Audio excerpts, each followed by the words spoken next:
Alors on va démarrer le cours, on va reprendre le cours, on s'est interrompu une semaine, juste pour se remettre en mémoire. En fait le sujet qu'on a traité depuis le départ, qui est développé par le Rav Dessler, c'est d'expliquer qu'au départ la Avodat Hashem n'a de sens que si on est capable de la traduire et de la comprendre. Maintenant, il va nous arriver des événements dans notre vie, Hashem nous parle à travers ce qu'on va vivre. Donc il va y avoir des expériences, des épreuves, et qui vont faire que, on voudrait nous apprendre un peu qui nous sommes, et qu'est-ce qu'on peut bonifier chez soi, qu'est-ce qu'on peut corriger chez soi. Mais ça, ce sont des messages. Alors, est-ce qu'on est outillé intellectuellement, émotionnellement pour les traduire? Et pour après juger et décider ce qu'on va faire de notre vie. Donc vous avez compris que, avant de commencer à parler d'Avodat Hashem, il faut savoir est-ce qu'on est construit pour le faire? Est-ce qu'on est outillé? Est-ce qu'on a des midotes adéquates à l'Avodat Hashem qui vont faire que on va traduire la réalité comme elle se dit objectivement et pas comme on l'a cru, comme on a compris, comme on a su, comme on a voulu. Des fois on a voulu que ce soit comme ça. Et donc il pose le problème de savoir comment on fait. Alors, il faut savoir au départ, oui, qu'il y a trois échelons dans la pensée qui sont la volonté.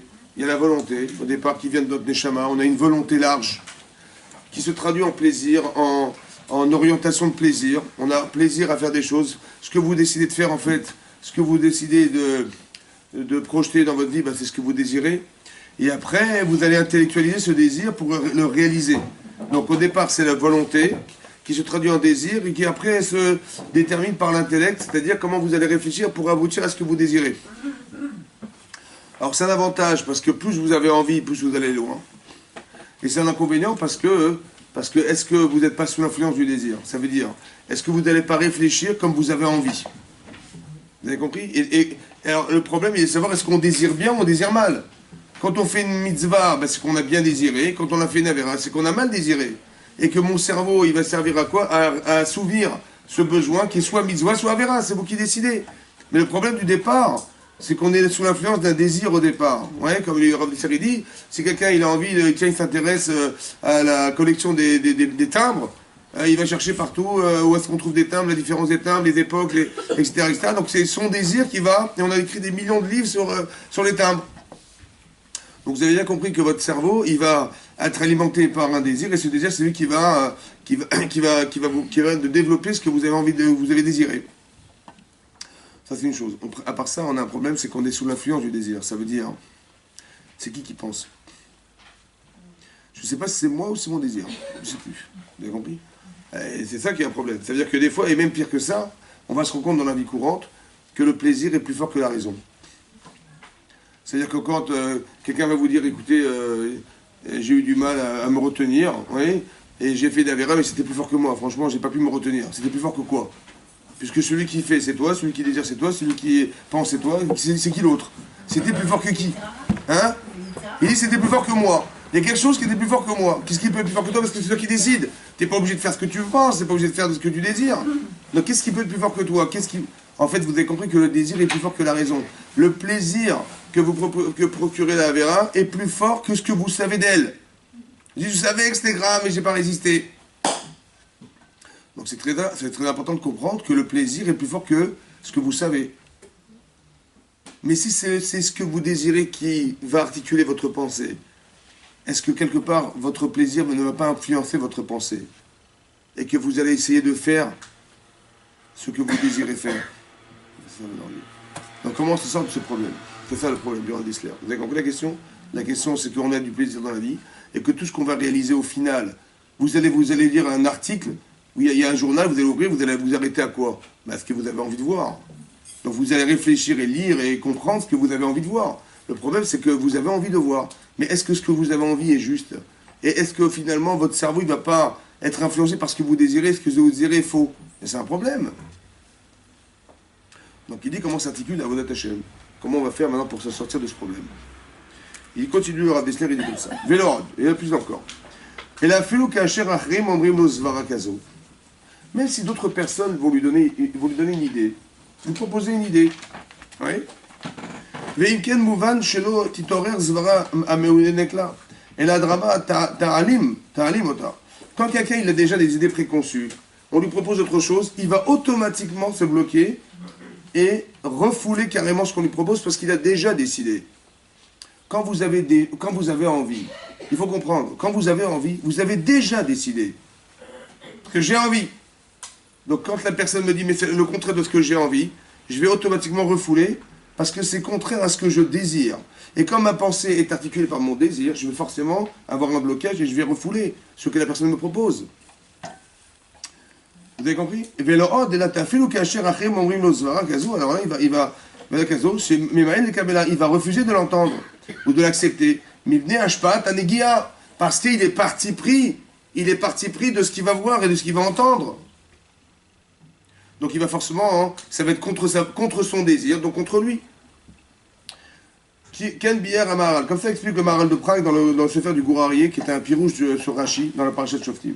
C'est marqué Yehaver Ene Chachamim. Il y a marqué celui qui accepte des pots de vin. Vous voyez, le juge qui accepte de l'argent pour juger une personne. C'est marqué dans la Torah Yehaver. Yehaver, ça veut dire Yehaver va aveugler Ene Chachamim, les yeux des Chachamim, les yeux des sages. Shelo Ta'ale al Darto Asvara Nechona, et donc ne viendra pas à son esprit, dit le Maharal de Prague, ne montrera pas à son esprit la Svara Nechona, la bonne idée. Il n'arrivera pas à voir la bonne idée, la bonne vision. Veisalef, d'Ivret Tzadikim, et donc il va déformer et déformera les paroles justes. Rachid Divarim à Metsudakim. Ça veut dire quoi? Paroles Tzadikim, Metsudakim, des paroles qui sont droites et justes. Même si on va éveiller chez lui, mais dit mais tu vois pas que c'est pas comme ça. On va lui éveiller chez lui la véritable vision des choses, la vérité. Il va être messalef, il va déformer la réalité. Il va dire mais pas du tout, n'importe quoi. Quand vous voyez des gens, vous essayez de les convaincre en leur disant mais tu dis n'importe quoi et tu fais n'importe quoi, regarde ton comportement. Il vous dit mais t'as rien compris. Mais c'est pas pour ça. Ou il va échapper, vous comprenez pourquoi il échappe? Parce que c'est son contraire à son désir. Ce que vous lui proposez est contraire à lui. Donc son cerveau, pour ne pas le mettre en souffrance, d'accepter ce qui le fait souffrir, il va trouver des solutions. C'est-à-dire plus on est intelligente, et plus on peut échapper.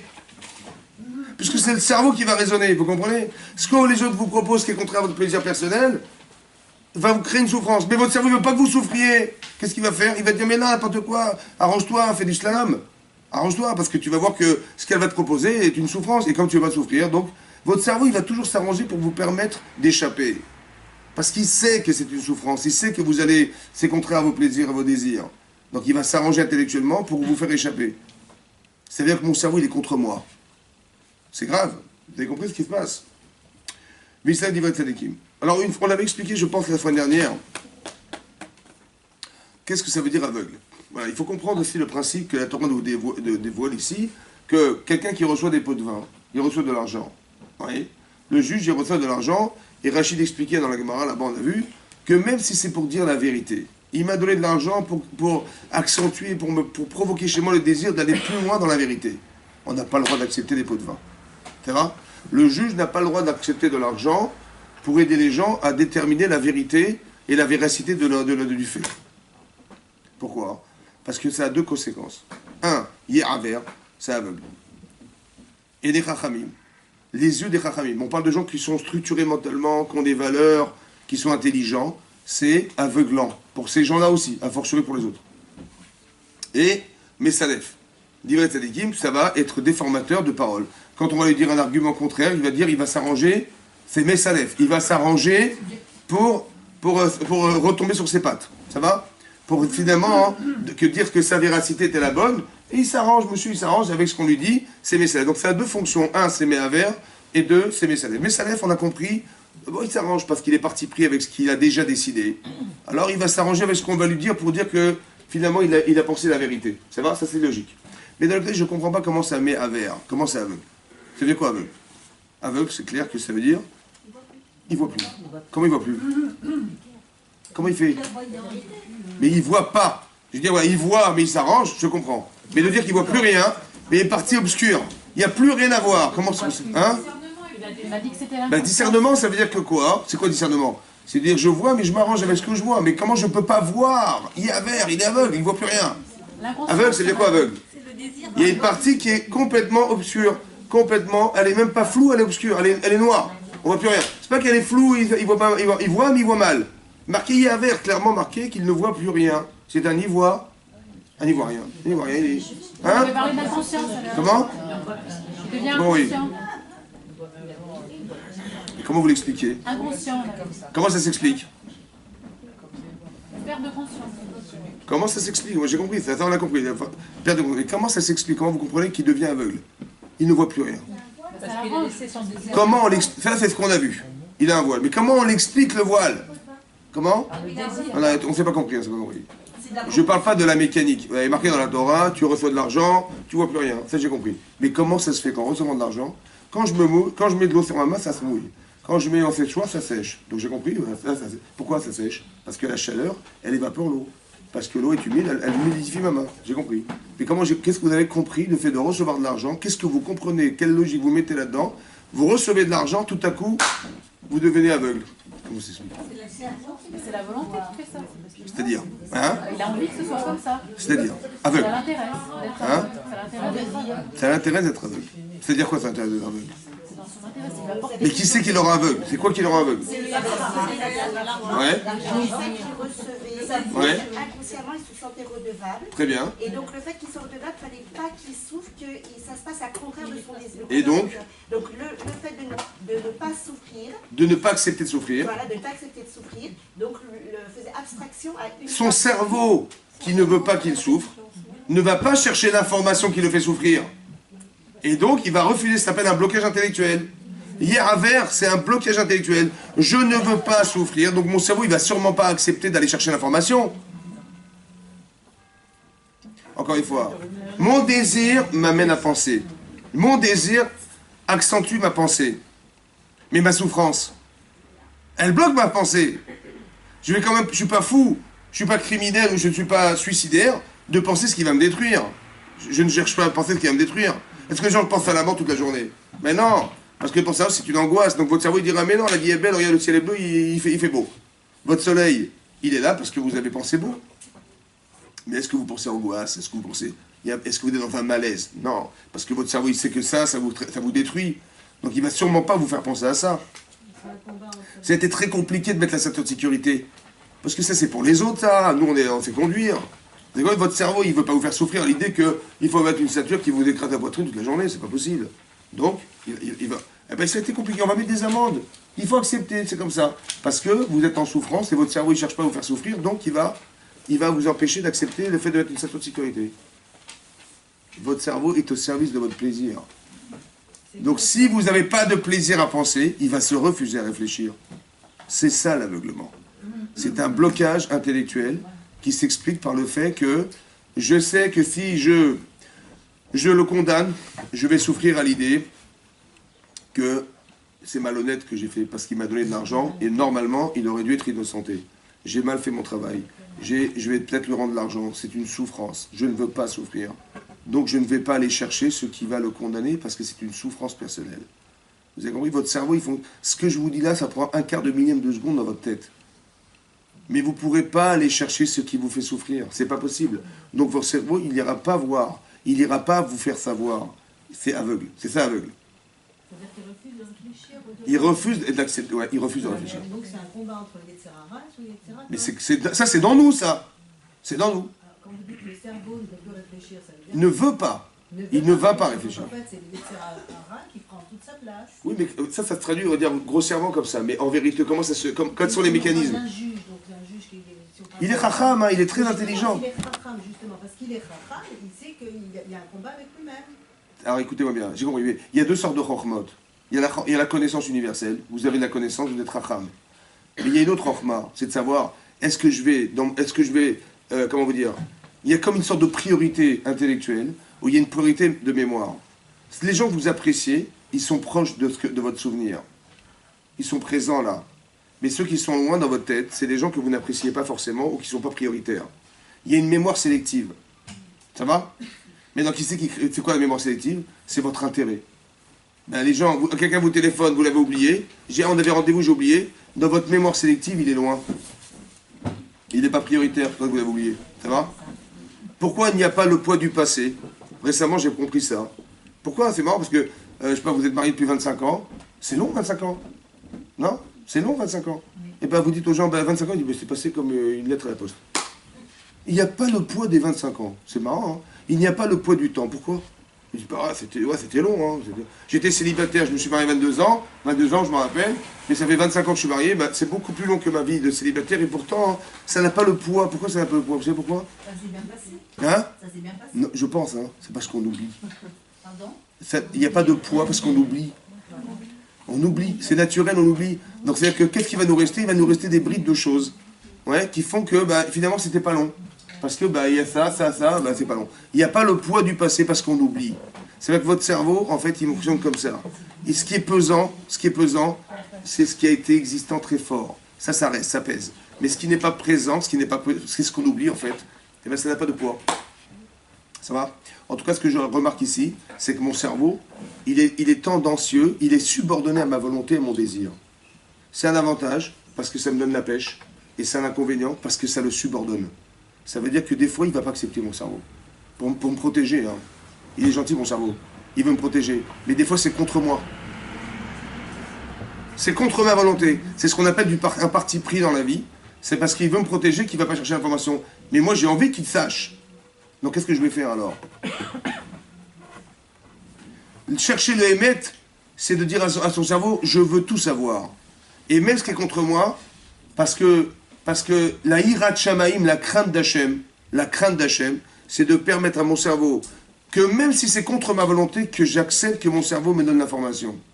Vous avez compris? Ça fait partie de votre volonté personnelle. Vous avez compris que les deux articulations qui sont la hirat Hachem et la avat Hachem, c'est pas glorieux pour Abraham qu'on lui dise prends ton fils et tue-le. C'est une grande souffrance ou pas? Énormissime. Pourquoi? Il a attendu pendant, je sais pas. Ben, combien d'années? Et à part ça, son enfant, c'est son avenir. Mais s'il tue son enfant au présent, il tue son futur. Bon, est-ce que son cerveau, il veut? Donc s'il veut pas, qu'est-ce qu'il va dire? Il va dire, mais Hachem, il t'a jamais demandé ça. Il t'a dit, tue l'enfant qui est en toi. Il va commencer à faire le philosophe, les machins. Ben oui, c'est comme ça. Il va être mésalef, il va déformer. Ou il dit, j'ai peut-être pas bien compris, j'ai pas bien entendu. Ou j'ai pas entendu. Vous avez compris, voilà. Il y a un verre, il va dire, je vais faire comme si j'ai entendu, parce que si j'entends ça, c'est une catastrophe. J'ai pas envie d'entendre. Maintenant, Abraham, il est parti, Vayeshkem Abraham à Boker. Abraham, ça veut dire quoi, Vayeshkem? Le matin, il s'est empressé. Il s'est empressé. Il s'est zélé d'aller tuer son fils. Hazak ou Balour. Il a pris du plaisir. Il était joyeux. Comment c'est possible? Vous avez compris? Joyeux. Zélé. C'est-à-dire qu'il dit, ouais, ce matin, il comme qu'il partait en vacances, quoi. Il fallait prendre l'avion, il fallait vite lever, préparer ses bagages, et je vais tuer mon fils. Super. Comment il a pris du plaisir là-dedans? Vous avez compris? Ça veut dire que son cerveau n'est pas subordonné à son plaisir, ou à cette déchéance, ou à cette souffrance. C'est ça qu'il faut arriver à faire un jour. C'est ça ce qu'on appelle l'objectivité. Ça veut dire qu'il est maître de soi. Son cerveau, il sait que même si c'est une souffrance, c'est un plaisir. Pourquoi? Parce que c'est la volonté d'Hachem. Ça veut dire quoi la volonté d'Hachem? Plus le Yetzer Hara il est grand, plus que le Yetzer Hara il est grand, plus il est fort, plus il veut m'empêcher, plus il veut me retenir, et plus je suis proche de moi. Je suis proche de ce que je dois atteindre. Moi je croyais que c'était l'inverse. Il veut me casser, il veut me détruire, il veut me tuer, etc. Mais non, il veut tuer ce qui est juste. Il veut tuer en fait chez moi ce qui le tue lui. Parce que si j'arrive à la vérité, qu'est-ce qui va rester du Yetzer Hara? Donc il veut m'empêcher d'atteindre ce qui le tue lui. Donc c'est quoi? C'est le Hémet. Mais je suis content, moi, d'aller contre ce Yetzer. Plus il est fort, plus je suis heureux. Parce que je sais que j'atteins quelque chose de fort chez moi, qui va l'éliminer lui. Vous avez compris ça? La simcha d'Abraham, c'est de te dire, mais plus le Yetzer il est débile. Il me dit, mais tu vas pas tuer ton enfant, c'est n'importe quoi. Et le Yetzer, c'est virulent. Parce que c'est mon fils que j'aime, etc., tous ces paramètres qui font que je vais évidemment refuser. Alors je vais dire comme ça. Si tu as raison, c'est que Dieu a tort. Parce que tu vas quand même pas faire ça. Donc Dieu, il s'est trompé, quoi. J'ai dit, mais Dieu, il s'est pas trompé. Donc c'est sûr qu'il a raison. S'il a raison, c'est que c'est toi qui as tort. Et donc je vais aller contre toi. Je vais construire cette volonté et ce désir d'aller contre toi, parce que d'aller contre toi, c'est d'aller avec Hachem. Et ça, dans ma tête, il faut que ça soit construit. Dans ma avodat Hachem. Le plaisir d'aller contre le Yetzer, parce que plus il est virulent, plus je suis dans la vérité. C'est de ce schéma-là qu'il faut construire, pour permettre à mon cerveau d'accepter d'aller contre une volonté et un désir qui va normalement de me détruire. Vous avez compris ce que je veux dire? Alors que c'est carrément faux. Je vais devenir par l'épreuve, et je vais me construire par l'épreuve, et je vais avoir de la sensibilité par l'épreuve, et je vais réagir par l'épreuve. Ce qui va arriver aujourd'hui, en vérité, va me permettre demain de pouvoir réagir positivement. Mais je ne le sais pas, parce que ce qui m'interpelle, c'est qu'il y a un point d'interrogation, je ne sais même pas quoi ça sert.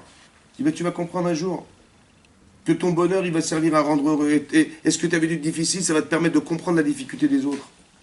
Où est-ce qu'il est le mal? Tu t'es sensibilisé? Oui ou non? Donc il n'y a que du bien. Donc je dis, mais corporellement, ça m'a été difficile. Donc mon cerveau, il va me dire non, il va me refuser à vivre une chose pareille. Je dis non, parce que ce que tu ne comprends pas, c'est que ce que tu vas vivre, ta sensibilité, elle s'est développée. Et tu as éveillé en toi quelque chose, évidemment, l'épreuve, elle est là pour éveiller quelque chose. Donc c'est toujours positif. Donc il faut relativiser, et cette façon de relativiser, quand je l'ai intégré, eh ben, je dis à mon cerveau, ben, c'est pas grave, je suis d'accord d'accepter. Je commence à avoir une avodat Hashem qui est cohérente. Pas qui est subordonnée à ce qui me fait plaisir, et ce qui ne me le fait pas plaisir. Ce qui me fait plaisir, je penserai, et ce qui ne fait pas plaisir, ben, mon cerveau il va se bloquer. Mais j'ai pas envie, moi. J'ai pas envie de vivre à moitié. C'est marqué Ve'aftet Hashem Elokecha, Bechol. Ça veut dire quoi, Bechol Elokecha? Hein? De toute. Bechol Levavecha. Bechol Libecha. Ça veut dire quoi? Tout ton cœur. Bechol Levavecha. De tous tes cœurs. On a combien de cœurs? On a 2 cœurs. Hein, on a combien? On a 2 cœurs, on a 2 tendances. Il faut aimer Hachem avec les 2 tendances. Avec la tendance positive et la tendance négative. Ça veut dire quoi? Et là-bas, il dit Yetzeratov, Yetzerara. Il faut aimer Hachem avec son Yetzerara. Vous avez compris quelque chose ou pas? En vérité, quand ça me fait mal, le Yetzerara, il me dit, quand le Yetzerara va me refuser à vivre quelque chose, mon cerveau, il va me dire, tu ne vas pas l'accepter. Oui, il faut l'accepter. Parce que sinon, tu vas souffrir. Il a raison, le Yetzerara, il faut l'accepter, tu vas souffrir. Il faut que mon cerveau, il arrive à me dire, je ne veux pas accepter ça non plus. Vous avez compris? Bien que corporellement, c'est une souffrance, parce que le Yetzerara, il va me faire plaisir. Alors que je sais que ce plaisir, il va entraîner chez moi une déchéance. Et j'ai pas envie. Je veux que mon cerveau, il arrive à voir loin, roétanolade, pour savoir que tu vois ce que tu vis maintenant. C'est superbe. Et regarde ce que ça entraînera demain et après-demain. C'est catastrophique. Essaye, mon cerveau, j'aimerais bien qu'il m'aide à voir loin pour me dire non, refuse, parce que regarde ce que ça va engendrer. C'est ça la chokhma. C'est que ton cerveau, il ne sert pas seulement à accepter ce que tu vas vivre, mais d'arriver à se projeter pour voir où ça t'amène. Tu as le droit de réfléchir dans la vie. Mais mon cerveau, il me sert à ça. Il me sert aussi à réfléchir et à analyser est-ce que ce que je vais vivre au présent a un sens au futur. Si ça n'a pas de sens, je dis, mais laisse tomber, on arrête. J'ai le droit de faire accepter à mon cerveau quelque chose qui est une souffrance présente, mais qui est un plaisir dans le futur. J'ai le droit. Donc c'est ça que je veux. C'est ça la mais savoir que l'un est subordonné à l'autre. Il faut savoir que votre cerveau, il est subordonné à votre plaisir. C'est comme ça. Pourquoi vous faites des repas tous les jours différents? Parce que votre mari, sinon, qu'est-ce qu'il va dire? Bon, il n'est pas content. Il dit, qu'est-ce que je vais faire ce soir? Qu'est-ce que je vais faire ce soir à manger? Ça vous tracasse ou pas? Pourquoi? Ben oui, ça vous tracasse, pourquoi? Parce que comme vous savez que c'est pas plaisant, alors votre cerveau il dit, alors, il faut que tu trouves une autre recette. Réfléchis, qu'est-ce que tu vas faire ce soir? Vous avez compris ou pas? Soit ça vous fait plaisir, soit ça ne fait pas plaisir. Donc vous êtes obligé d'aller chercher autre chose. Mais intellectuellement, vous allez trouver d'autres recettes. Mais qu'est-ce que je vais inventer aujourd'hui? Qu'est-ce que je vais inventer qu'il ne va pas faire la tête? Bon, vous avez compris? Votre cerveau, il est subordonné à une souffrance ou un plaisir. Vous voulez dire quelque chose? Oui, je voulais savoir, comprendre ce que. On a le choix entre rester sur sa position et aller vers. Aller au-delà de cette. Mais faut-il encore savoir où on va aller? Où est le émettre? On ne sait pas forcément. Vous me demandez de réfléchir, mais est-ce qu'on, même dans notre réflexion. Aujourd'hui, on n'est pas en train d'établir la projection. Où est-ce que je vais? Simplement, est-ce qu'au départ, vous êtes outillé? À quoi ça sert de dire qu'est-ce que je vais faire dans ma vie si vous n'avez pas les bons outils au départ? Ça ne sert à rien. C'est ça le problème d'aujourd'hui. Vous avez compris ce qu'on est en train d'étudier là? C'est expliquer. Avant de commencer à projeter, voilà, je vais devenir une femme comme ça, comme ça, comme ça. Je veux bien, il n'y a pas de problème. Mais est-ce que tu as les bons outils maintenant pour pouvoir un jour avoir un profil de vie futuriste? À quoi ça sert d'avoir une projection si je n'ai pas les outils? Voilà, je vais être mécanicien, mais je n'ai pas les clés et les machins pour réparer un moteur. Et ben, tu peux rêver toute ta vie, ça ne sert à rien, tu n'as pas les clés, tu n'as pas les outils. C'est ça le problème aujourd'hui. Comment ça s'outille, comment ça fonctionne, comment ça marche, comment le cerveau fonctionne, comment nous fonctionnons, c'est fondamental ce qu'on est en train d'expliquer aujourd'hui. Fondamental. Ça ne sert à rien de projeter. C'est aujourd'hui, on n'a pas les outils. J'ai pas de muscles, je vais courir le 100 mètres en combien de... J'ai pas de muscles, rien. Musclez-vous, et après on va. Hein? J'ai une volonté, c'est déjà le Mais oui, j'ai compris, mais vous avez compris que la volonté ne suffit pas, puisqu'il y a le plaisir, il y a le sechel, il y a tout ça qui va avec. Il y a la conscience, il y a l'inconscient, il y a toutes ces choses-là qui vont faire que, manifestement, vous allez réagir et vivre. Vous vivez à Paris, hein, vous vivez à Paris. Si vous avez une question, c'est que vous allez chercher une réponse. Mais j'ai compris, mais peut-être qu'il n'y a même pas de question. C'est normal, c'est comme ça. Vous avez compris? Par exemple, un exemple très simple. Par exemple, cette semaine, vous avez Ephron et vous avez Abraham. Ça va? Oui? Bah, Abraham, il vient, il dit à Ephron, il dit à Ephron, voilà, j'ai perdu ma femme, il faut absolument que je l'enterre dans la grotte qui t'appartient, je dois l'acheter. Qu'est-ce qu'il fait, Ephron? Il fait, écoutez, Chavé Shalom, il n'y a pas de problème, je vous la donne. Il est gentil ou pas? Ephron est gentil ou pas? Très gentil, très gentil. Après il dit, mais vous plaisantez, j'accepterai jamais, je veux l'acheter. Il dit, ah, vous l'achetez? Vous l'achetez, vous êtes sûr? Oui. 400 shekels, 400 000 euros. Béni ou Bencha, allez, entre nous, on est amis. C'est incroyable. Qu'est-ce qu'il fait, Ephron? Ephron, c'est un manipulateur. Ça veut dire que c'est un exploiteur de souffrance d'une personne qui ne pourra jamais refuser. Monsieur, il est très intelligent. Qu'est-ce qu'il fait? Il dit de façon pompe funèbre, le type va venir chez moi, il a perdu quelqu'un de très proche, il va pleurer, machin, je vais lui dire un prix exorbitant, il ne peut pas refuser. Et d'abord, est-ce qu'il a la tête pour refuser? Est-ce qu'il a envie de refuser? Est-ce que ça se discute? Non. Alors, il va mettre le prix fort, allez, d'Alba. Vous avez compris comment c'est manipulateur? Ok. Maintenant, comment ça se fait qu'il n'a pas d'empathie pour cet homme? Avram, il a dit, je viens de perdre ma femme. Il dit, ah, écoutez, il n'y a pas de problème, enterrez-la, on discutera plus tard, c'est pas grave. Vous paierez en 10 fois. Il n'a pas d'empathie, monsieur. Il fait l'inverse. Il dit, ah, il est souffrant. Super. Vous avez compris son cerveau, comment il fonctionne? Il est dans l'exploitation de la souffrance d'Abraham, plutôt que l'inverse d'être dans l'empathie de la souffrance pour être partenaire à sa souffrance. Il est dans l'exploitation de la souffrance pour gagner de l'argent, et pas l'inverse. Mais comment ça se fait, ça? Vous avez compris, bah? Tout ça, c'est le désir du départ. Très bien, mais d'une façon innée, on se positionne où? Est-ce qu'on est plutôt du côté d'Abraham ou du côté de... C'est vous qui décidez. C'est vous qui décidez. C'est vous qui décidez. C'est marqué dans la Torah, voilà, ça c'est un tzaddik, ça c'est un rachat. Quelle orientation vous donnez à votre vie, c'est vous qui décidez. Vous avez compris? C'est ça la différence. On n'est pas inné, c'est-à-dire quoi inné? On est quoi, rachat ou tzaddik? Ah bon? Non, c'est sûr que non, absolument sûr que non. C'est l'homme qui décide d'être un rachat, ça va compris? Et c'est l'homme qui décide d'être un tzaddik. La preuve. Ouais, la preuve. Quand on va détruire la ville de Sédom, vous vous rappelez, Hachem dit à Abraham, je ne vais quand même pas lui cacher que je vais détruire la ville de Sédom. Je vais le cacher. C'est une manière de l'inciter à faire une prière. Abraham, il commence à prier. Il a dit à 50 sédikim, 40 sédikim. Mais Dieu, il a déjà décidé, de toute façon. Qu'est-ce que tu veux? Toi, tu es plus intelligent qu'Hachem.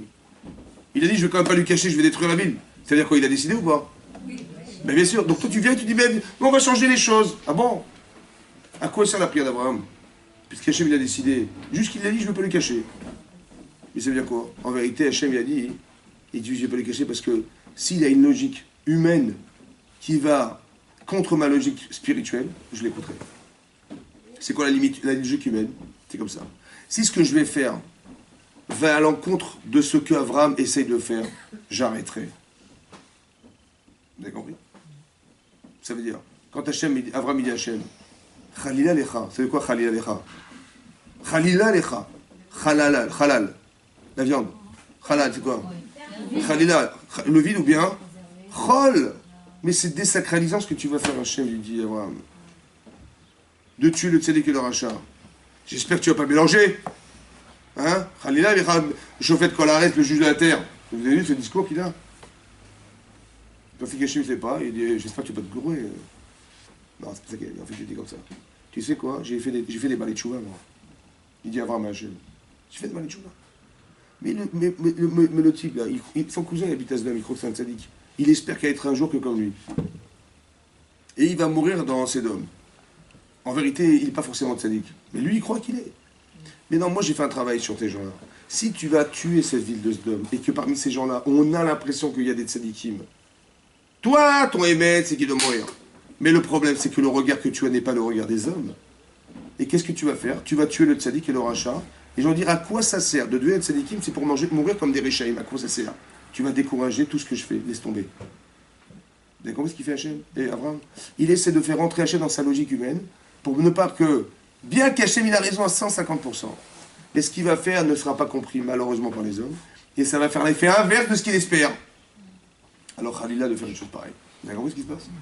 Et comme ça. Maintenant si Abraham il prie et que vous dites qu'il y a un déterminisme, que le type il est rachat, c'est fini, ça va? À quoi ça sert de prier? À quoi ça sert de trouver dit tzadikim? À quoi ça sert? Parce que de toute façon c'est déterminé qu'il est rachat. En vérité non. On n'est jamais rachat. On le devient. Ça vient comme ça. Tout est dans le cerveau. Tout est dans le cerveau. Si la personne, elle ne vit que par égoïsme, que le centre d'intérêt c'est lui, il va forcément créer du mal autour de lui. C'est de la pensée, c'est de la philosophie, c'est de l'idéologie. Ça va? Eh bien il suffit de lui parler, de dire tu t'es trompé mon chéri. Le monde ne se fait que par le partage. Tu vas rendre heureux les gens parce que tu partages. Tu vas créer du bonheur autour de toi parce que tu partages. Tous les gens qui ont fait des dictatures dans l'histoire, ils n'ont jamais finalisé leur histoire. Saddam Hussein, 34 ans de pouvoir, il a été retrouvé pendu. Pourquoi? Parce que le monde, il est dans le partage. Tu as une puissance extraordinaire, tu fais partie de tu es la deuxième puissance mondiale de pétrole. La deuxième puissance. Donc il y a de l'argent dans ton pays. Tu aurais pu faire de l'Irak une des grosses puissances du Proche-Orient. Tu aurais investi dans ton économie, dans les écoles, dans l'université, dans la recherche. Tu aurais fait de ça un fleuron du Proche-Orient. Oui, non, qu'est-ce que tu as fait toi? Non. L'argent, je garde. Et celui qui n'est pas content, je le fusille. Et ces gens, ils ont soi-disant comploté contre lui, il les a tués. Ça veut dire qu'il a rendu ses filles veuves parce que monsieur, il voulait pas perdre de l'argent. C'est pas grave, vous avez compris? C'est comme Ephron. Ephron, il dit, mais il y a de quoi gagner, mais bien sûr que je vais exploiter Abraham. Mais c'est lui qui l'a décidé ça. C'est son idéologie qui a poussé Abraham et Ephron à faire une chose pareille. Sa faculté à développer le sens de sa vie qui a fait que... Alors ce qu'on fait, on donne des shiurim et on dit, il y a peut-être des gens influents qui sont au nombre de 10 personnes qui vont influencer à l'inverse de ce que les gens pensent. Et peut-être que ça va moduler sa façon de penser. Et le type, il va avoir honte de lui et il va faire teshuva. Vous avez compris? Il n'y a pas de rachat, ça n'existe pas rachat. Rachat, c'est celui qui l'a décidé, c'est celui qui a accepté, c'est celui qui a suivi son corps, qui a suivi ses plaisirs, qui a suivi... Mais c'est personnel, on n'est pas rachat de naissance. Vous avez compris? Quelqu'un, il a décidé de l'être. C'est toi qui décides. Quand tu vois que tu crées de la souffrance, comment tu réagis? Tu dis, c'est pas grave, ou tu dis, oui, c'est grave. Donc je vais changer ma façon de fonctionner. Tu tires des enseignements de ce que tu vis. Comme les gens me disent, mais vous avez vu ma femme? Elle ose ouvrir la bouche devant moi. Mais ma mère, elle n'a jamais ouvert sa bouche. Hein. Et ni ma soeur. C'est le mari qui... c'est lui qui impose et tout. Je lui dis, j'ai pas compris, tu t'es marié avec une serpillière ou... Je dis, pourquoi? Je dis, mais pourquoi t'as fait ça? Parce que mon père, c'était un mensch, mon père, il est... Je lui dis, mais pourquoi tu t'es mis à la place de ton père? Mets-toi à la place de ta mère. Bah oui. Ta pauvre, ta mère, elle est comme ça, ta mère. Je dis, mais ma mère, elle a fait ça, mais jamais ma femme, elle sera comme ça. Plutôt que de dire, mais moi je serais comme mon père. Pourquoi t'as pas dit, mais j'aurais jamais aimé que ma femme elle soit comme ma mère? Vous avez compris ça? C'est toi qui choisis. C'est ça le cours. Vous avez compris? C'est ça qu'on est en train d'étudier. Comment tu réfléchis ta vie? Mais pour ça, il faut être outillé. Si tu réfléchis dans l'intérêt de toi, tu vas l'avoir comme ton père qui est dominant. Et si tu es en souffrance par celle qui souffre, tu vas dire, tu vas être proche de ta mère. Mais c'est toi qui décides. C'est ça l'articulation. Oui. Ça, c'est la suite. Non, c'est-à-dire que quand celui qui va devenir un chat, c'est qu'il va faire quelque chose de mal, qui va entraîner... Mais parce qu'au départ, il l'a pensé mal. Oui, mais il s'oriente et après, ces actes le mettent dans une voie, il ne peut plus en sortir. C'est pas une voie en vérité, on va expliquer. C'est quoi? Qu'est-ce qu'il y a la différence entre la pensée et l'acte? C'est quoi la différence? Par exemple. C'est le prolongement de la pensée. Voilà. Mais bien, à quoi ça sert? C'est ça le problème. Ah, attendez. C'est marqué dans la paracha de Vaïra qu'on a lu. Là-bas, c'est marqué que quand Abraham il a voulu faire la Kedat Yitzhak, oui, qu'est-ce qu'il a fait? Hachem il a envoyé un ange. Qu'est-ce qu'il a dit l'ange? Al tishlach yadech alana. Ne mets pas ta main sur l'enfant. Ata aslo beuma. Ne lui fais quoi que ce soit. Mais dans les Chachamim, ils ont relevé une redondance. Il a dit, l'ange il a dit, ne mets pas ta main sur lui. Ben évidemment, ne touche pas, évidemment. Pourquoi il a répété, il a rajouté, ne le touche pas. Alors Rachid dit qu'Abraham, il voulait l'étrangler. Il a dit non. Alors il a laissé-moi faire une petite égratignure. Il a dit non. Ça va? Bon. Il dit, même ça ne fait pas. Lui, il a dit, ne mets pas ta main sur l'enfant. Il a dit, mais laissez-moi faire quelque chose. Vous savez ce qu'il a dit, là-bas, Rachid ramène.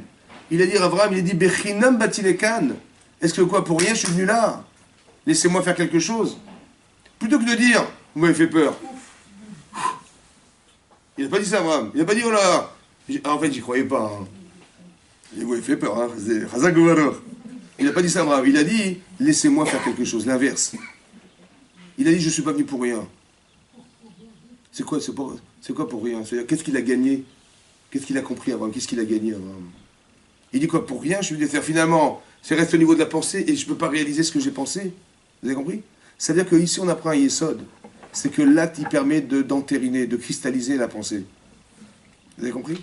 Ça veut dire qu'il y a deux shlaves. Il y a ce que vous pensez, c'est ce que vous allez faire.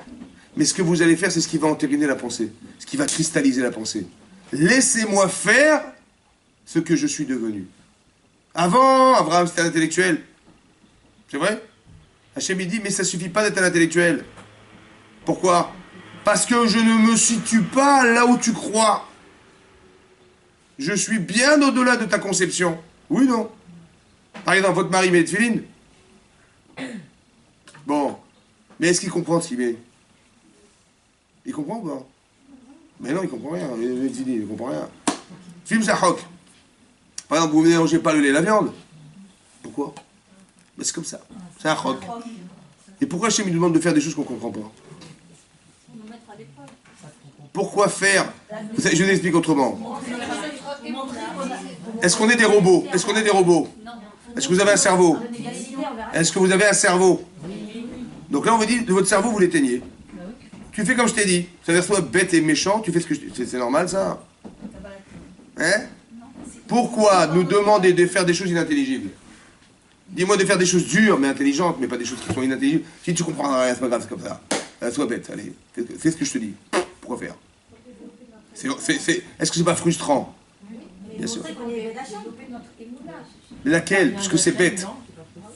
Mais si, parce que moi je comprends pas. Il dit mettez de filer le carré noir et tant de trucs. Non, mais je fais exprès, je suis provocateur pour vous dire quoi? Mais ça veut dire quoi? Accepter quoi? Mais quoi? Pourquoi faire? Mais fais-moi accepter les choses intelligentes parce que tu m'as mis un cerveau. Mais fais pas accepter des choses qui sont inintelligibles. Mais pourquoi faire puisque c'est pas intelligent? Attendez, j'ai comme ça. Attendez, je vais comme ça. Je vais dompter mon singe, je vais lui mettre les tefilines. Un singe. Vous trouvez ça normal? Un singe, voilà, il fait comme... Je lui dis, je l'approche, je lui vais aller mettre des tefilines. Mais est-ce qu'on n'est pas des singes? Mais si, vous n'avez pas de cerveau. On vous dit de faire un truc que vous ne comprenez pas. Alors qu'est-ce que vous avez gagné? Ah, écoutez-moi bien. Alors écoutez-moi bien. Chut, écoutez-moi bien. C'est quoi le sens des choses inintelligibles? C'est pour ça qu'Abraham, Hachem, il va demander à Abraham de faire un acte qui est complètement inhumain. Est-ce qu'on a le droit de tuer les gens? Il dit, tue ton fils. C'est normal? Tue l'enfant que tu aimes. Fais des sacrifices d'enfants. C'est logique? Pourquoi il lui demande quelque chose qui est carrément illogique? Qui est contraire à la valeur humaine? Pourquoi il lui demande quelque chose pareil? Vous avez compris la question? La conception d'Hachem. Écoutez-moi bien. Vous avez une conception même très intelligente d'Hachem. Très large, très profonde. Mais est-ce que ce que vous pensez de lui, c'est lui? C'est une partie de lui. Oui ou non? Est-ce que Hachem, il est ce que vous pensez de lui? Hein? Peut-être pas ou sûr que pas?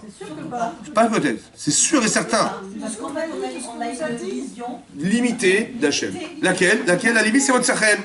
Très bien. Mais non. Est-ce qu'Hachem, il est plus dans ce que vous savez pas ou dans ce que vous savez de lui? C'est sûr ou pas? Alors, je suis pas sûr, parce qu'en fait... Attendez, Hachem, il est limité ou illimité? Attendez, on va être clair tous les deux. Est-ce qu'Hachem, il est limité ou illimité? Maintenant, votre limite à vous, c'est l'infiniment rien de ce que vous savez. Donc Hachem, il est plus dans l'infini, donc plus dans ce que vous ne savez pas.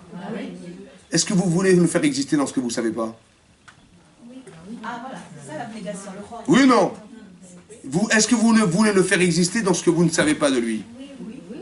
Puisqu'il est plus là-bas, un jour on va quitter ce monde, on va arriver là-bas, mais on va retrouver qui? Celui qu'on connaît ou celui qu'on ne connaît même pas?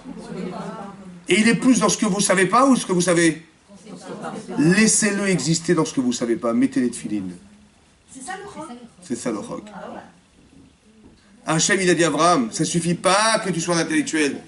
Fais une chose contraire à ta volonté, à ton sechel. Pourquoi? Parce qu'on va se retrouver un jour. Mais je veux que tu retrouves ce que je suis au-delà de ce que tu conçois. Alors prends ton fils et tue-le et bah. Vous avez compris? Abraham, il est devenu quelqu'un d'autre? Laissez-moi faire que je devienne cet homme. Laissez-moi faire un acte. À quoi sert l'acte? Il sert à entériner une situation intellectuelle positionnée dans ma tête. Je veux devenir cet homme. Comme Chinam. J'ai compris après pour rien. J'ai compris pour rien, quoi. Laissez-moi devenir cet homme. Laissez-moi faire. Vous avez compris la différence entre la pensée et l'acte? La pensée, c'est une chose, mais on ne devient pas par la pensée. La pensée, c'est structurant, ça donne une orientation, une vision. Mais est-ce que je vais être l'homme de la pensée? C'est vous qui décidez, mais il faut agir. C'est ça que permet l'action. L'action, elle permet de vivre. Pourquoi c'est comme ça? Parce que votre sechel, c'est votre cerveau. Mais votre corps, c'est un autre monde. C'est ce que sont capables de faire les Arabes en réalité. Ils vont au-delà de ce qu'ils comprennent, ils vont tuer. Ouais. Mais le problème, c'est qu'il n'y a pas de sechel. Là, c'est l'inverse. Là, il n'y a pas de sechel. Il n'y a pas de sechel, mais ils se disent de faire la volonté de... J'ai compris. Mais est-ce que c'est intellectuellement acceptable? Je vais tuer les gens par idéologie. C'est logique ou pas? Oui, mais non plus, on n'a pas de raison. Non, j'ai pas dit ça. On a cette conscience-là. Non. Écoutez-moi bien. Quelqu'un qui est bête, au départ, il n'a pas d'épreuve. On lui dit, il est bête. Dieu lui dit, prends ce type-là, tue-le, jette-le par la fenêtre. Il le jette. Il n'a pas de questions. Est-ce qu'Abraham, il a des questions? Mais énormissime question, il a, Abraham. C'est parce qu'il est intelligent que c'est une épreuve. Mais si on est bête, est-ce qu'il y a une épreuve? Écoutez-moi bien. Est-ce que si on est bête, il y a une épreuve? L'épreuve, elle est là pour construire ou pour simplement agir? Pour construire. Mais si un type, il est bête, comme un âne, est-ce que ça l'a construit de dire, voilà, il a dit, je me suis exposé pour avoir 70 vierges au monde futur. C'est même pas parce qu'il a raison, hein. C'est parce qu'il y a 70 vierges. Il est malade. Ils ont peut-être la raison. Il est débile, la raison au départ. On tue pas les gens parce qu'on a raison. On transforme les gens parce qu'on a raison. Quand Hachem, écoutez bien, dans tous les Taraniot, on lit une paracha. Vaïchal Moshe. Moshe, un jour, il a prié parce qu'Hachem il a dit, écoutez, je vais détruire Israël, on va refaire un nouveau peuple avec toi. Ça va? C'est ce qu'il a dit Hachem. Vous savez ce qu'il a répondu à Moshe Rabbeinu? Vaïchal. Il a commencé, il a prié. Comme ça dit l'Agmara. Mais pourquoi pour dire prier, il a dit Vaïchal dans un langage de chol? Chol, ça veut dire désacralisant. Pourquoi? Vous savez pourquoi? Il a dit ce que tu vas faire, c'est chol. Vous avez compris ça? Et tu vas tuer les gens, c'est chol. Parce que ça veut dire que tu ne sais pas te débrouiller. C'est-à-dire que quand tu ne peux pas faire, tu tues les gens. Tu n'es pas t'arranger, toi le bon Dieu, tu tues les gens. On est sorti d'Égypte, on est arrivé au désert, finalement je ne sais pas comment je vais m'arranger, allez on les tue tous. C'est ce que vont croire les goïms. Vaïchal, c'est chol ce que tu vas faire. Vous avez compris? Que la mort c'est le dernier recours, c'est-à-dire quand tu ne sais pas te débrouiller, bah, tu détruis. C'est comme Caïn, il ne s'arrange pas avec son frère, qu'est-ce qu'il fait? Bah, je ne vais pas souffrir toute ma vie, bah, je le flingue. Qu'est-ce que je fasse? Vous avez compris? C'est chol. Au lieu d'arranger les gens et de vivre en fraternité avec ton frère, bah, quand ça te dérange, tu le tues, comme ça t'es pas de problème. Il est plus là, c'est tant mieux. C'est chol, on ne tue pas les gens. Vous avez compris? On ne tue pas les gens qui ne sont pas d'accord avec nous. Et c'est ça qu'ils n'ont pas compris, les gens. Charlie Hebdo, qu'est-ce qu'il fait? Ben, il fait des caricatures de Mahomet. Ouais. Et qu'est-ce qu'ils ont dit? Ils ont mitraillé. Ils disent, pourquoi vous avez tué les gens? Nous, on utilise des stylos. Prenez des stylos. J'ai pas compris. Tu sais à qui tu parles, là? C'est comme tu vas dans un quartier mal fréquenté, et tu viens et tu insultes les gens qui habitent là-bas. Mais tu sais qui est-ce qui habite là-bas? Bon. Ils vont pas dire, ah, vous nous insultez, on va amener un avocat. Hein. Non, ils sont pas comme ça. Ils viennent, ils te tabassent. Tu sais à qui tu parles ou pas? Donc tu sais que tu es provocateur de violence. Ah, pourquoi tu fais des trucs pareils? Tu dis, mais nous on prend des stylos, prenez des stylos. Mais ils vont jamais prendre un stylo. T'es rêvé, t'es bête ou quoi? C'est de la bêtise, ça. Tu sais à qui tu parles? Par les voyous. Les voyous, ils vont pas te dire, ah, moi, ils savent même pas écrire, ils vont prendre un stylo. On prend une mitraillette. Évidemment que c'est comme ça, tu crois. Il ne faut pas être débile non plus, il faut comprendre ce qui se passe. C'est ça que je voulais vous dire, c'est que derrière, quand il va yichal, c'est que quand on élimine les autres, c'est qu'on croit que le problème, il est corporel. C'est pas ça, c'est pas la personne qui te dérange, c'est ce qu'elle a dans sa tête. Et ben, il suffit de changer la tête des gens pour changer les gens. Ça prend du temps, mais c'est comme ça. Plutôt que de détruire les gens. Ne tue pas les gens. Donc Charlie Hebdo, Hein? c'est vrai, donc s'arrêter, c'est dur ça quand même. Mais c'est logique, c'est de la provocation. Tu peux faire ce que tu veux. Si tu t'adresses à des intellectuels, ils vont comprendre le deuxième degré. Mais les gens qui ne comprennent pas le deuxième degré, à quoi ça sert de les provoquer? Ils vont te tuer direct, c'est comme ça. Tu les provoques, tu le prends leur bon Dieu, tu les remets dans la poubelle, ils vont te tuer, évidemment, c'est comme ça. C'est pas des gens qui vont avoir des nuances, des gens qui vont comprendre le deuxième degré. Mais c'est ça la bêtise, c'est de ne pas avoir compris que tu t'adresses à des gens qui ne comprendront pas ce que tu racontes. Ils vont quand tu fais une blague, il y a un premier degré, deuxième degré. Les gens ils vont rigoler parce qu'au deuxième degré, bien sûr, c'est rigolo. Mais si il écoute mot à mot ce qui a été dit, mais c'est une catastrophe. Il dit comment il parle. C'est comme des jeunes couples. Bah, au début, on ne peut pas dire des choses un peu plus comme si on veut rigoler. Mais à la fin, bon, quand on est rassuré, on sait à qui on parle, on sait à qui on s'adresse, bon, on rigole. Mais tant que la personne n'est pas rassurée, ça ne marche pas. La blague, elle passe pas, la blague. C'est pareil, tu veux écrire un truc, tu es blagueur, tu te moques des gens, c'est pas une blague. Les gens qui l'ont compris au premier degré, ils vont pas voir la blague. Ok, vous avez compris? Donc on n'est pas rachat de nature, ça n'existe pas ça. Ça va? Pour expliquer que les gens, ils ont une tendance. Après, est-ce qu'ils font leur vie, leur tendance ou pas, ça c'est personnel. Mais c'est un choix. Très bien, mais quand il y a des milliards de personnes qui ont une tendance Négative. négative, Ouais. des milliards, Ouais. des milliards musulmans qui finiront à un moment donné à penser exactement à la même façon. Mais c'est ça le danger. C'est pour ça qu'il faut, il faut aujourd'hui faire de l'information. Un, pour contredire ça, et aussi pour dire que c'est. Prouver que c'est stupide. Très bien, mais C'est un travail. La question, s'ils n'étaient pas rachats, s'ils n'étaient pas. Non, ça n'existe pas ça. C'est une tendance. C'est comme Esav. Esav, l'enfant de sa mère, qu'est-ce qu'il fait? Il se bagarre avec son frère. Maintenant, là-bas, le maral de Prague, il pose la question. Il dit, c'est bizarre parce qu'il y a Gmar Sénédrine, elle dit là-bas, ouais, qu'il n'y a pas d'Yetzara dans le ventre de la mère. L'Yetzara, il naît après. S'il n'y a pas d'Yetzer, il n'y a pas de conflit, il n'y a pas de conflit, comment ils sont battus? Comme ça, il demande. Ouais. Alors là, le Rav Dessler, il dit qu'on ne parle pas de Yetzerara dans le ventre de sa mère. C'est vrai. Mais on parle de nature. Il y a un homme qui a une nature. La nature humaine, qui n'est pas le Yetzerara. La nature, elle est tendancieuse, volonté de détruire, volonté de penser qu'à soi, c'est une nature. Donc il faut croire que de nature, il est comme ça. Donc c'est quoi le travail des saves? C'est d'aller contre sa nature.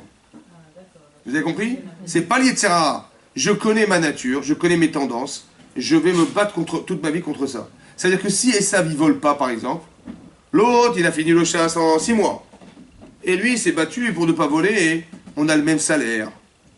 Parce que la tendance, c'est de développer ça, et ma tendance, c'est de me refuser. C'est-à-dire que celui qui ressemblait le plus à Yitzhak, c'est qui? Yitzhak, c'est quoi? La gvoura, la capacité de dire non. Qui c'est qui ressemble le plus à Yitzhak? C'est ça ou Yaakov? Hein? Pourquoi il aimait plus Esav que Yaakov? Parce qu'on aime ceux qui nous ressemblent. Donc il savait que sa voix Hashem, elle était plus proche de Esav que de l'autre. Il savait l'ascendance de son enfant. Donc il a essayé de le retenir, ouais, de lui apprendre la bracha de Yitzhak à Esav. C'est lui donner les moyens spirituels de se battre contre son Yitzhara, contre sa nature. Vous avez compris? Mais il n'est pas rachat, c'est lui qui décide. La violence qu'il avait Esav, c'est une violence négative ou positive? Ou positive? Mais ça dépend comment vous l'utilisez, la violence. Est-ce qu'elle est négative? C'est vous. Par exemple, il y a des gens qui sont forts de caractère, etc. On dit, bah, ils vont devenir des rachats. Ou bien ils vont nous aider un jour, parce que quand on a des problèmes, c'est à eux qu'on va faire appel. Ils sont forts. Vous avez compris? Ça dépend qu'est-ce que vous utilisez de vous. Il n'y a pas de rachat dans la vie. Vous avez compris? Si un type il est tendu comme ça, c'est lui qui la décide. C'est lui qui la décide. Par exemple, c'est marqué dans Shmuel, c'est marqué là-bas que quand Hachem il a demandé à Shmuel Hanavi d'aller choisir le roi d'Israël, puisque Shaoul n'est plus le roi d'Israël, il dit va chercher dans la famille de Ishaï. Bon, donc Shmuel Hanavi, il va voir Ishaï, il dit bah ouais, Mazal Tov, le roi d'Israël fait partie de tes enfants. Il dit bon, ils sont où tes enfants? Il dit voilà, ils sont là. Donc il y a Shmuel Hanavi, il dit bah c'est pas lui, c'est pas lui, c'est pas lui, c'est pas lui, c'est pas lui, c'est pas lui, et c'est pas lui. T'es sûr qu'il n'y a pas d'autre? Il dit ah ouais, j'ai un fils, il est berger dans les montagnes là-bas.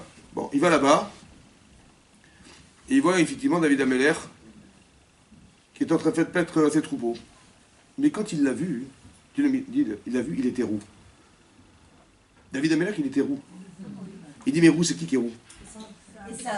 Mais Esav, il était quoi? Sanguinaire, guerrier. Il dit j'ai quand même pas rendre le roi d'Israël sanguinaire. Donc il ne voulait pas le moindre. Qu'est-ce qu'il lui a dit Hachem? Il dit cette violence-là, il va les mettre dans les tribunaux, dans le Sanhedrin. Ça veut dire ne juge pas la personne telle que tu la vois. Ça dépend ce qu'elle va faire avec.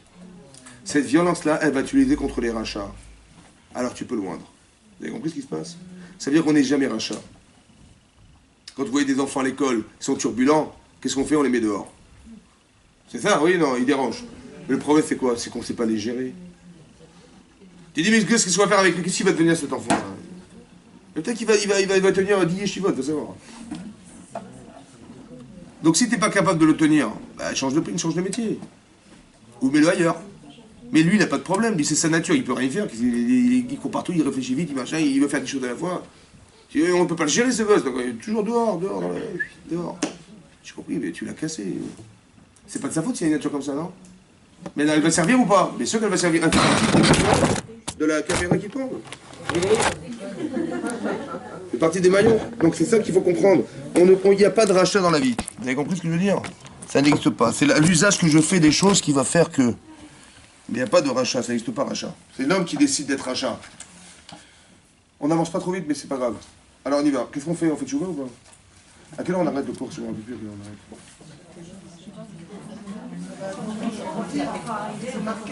Non, je sais pas. C'est à quelle heure le prochain cours?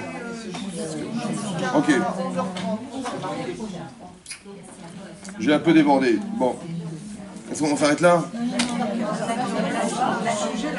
C'est qui ça? S'il y a le relais, que se fasse. Alors on y va. Peut-être qu'il attend dehors, je sais pas. Quelqu'un peut voir parce que j'ai pas envie de déborder là, ça casse le chiot. Chazak ou Baruch? Alors. Ah, ça y est, attends. Chazak ou Baruch, mesdames. Alors à la semaine prochaine, les attachés, parce que les gens qui l'attendent. On continue. Ben oui, c'est la suite, hein.